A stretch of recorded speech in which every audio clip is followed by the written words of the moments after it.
এক ছিল সবুজ বন। এই বনের রাজা ছিলেন এক সাহসী সিংহ।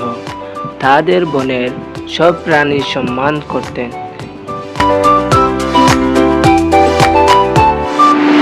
একদিন সকালে রাজা বনের ভ্রমণে বের হলেন।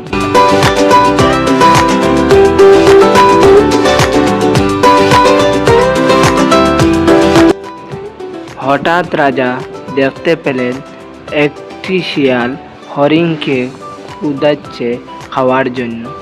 হরিণ চিৎকার করে বলতে লাগলো, বাঁচাও বাঁচাও, আমাকে বাঁচাও।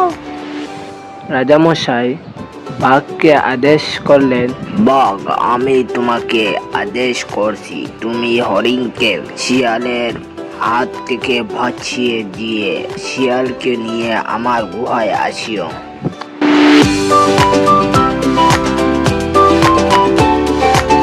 পরে বাঘ দৌড়াতে শিয়াল এবং হরিণের দ্বার লয়ে বলল, রাজামশাই শিয়ালকে ডেকেছেন, তোমাকে নেওয়ার জন্য এসেছি। হরিণ, কোনো আবদার থাকলে এসো, রাজামশাইকে বলে আসবে।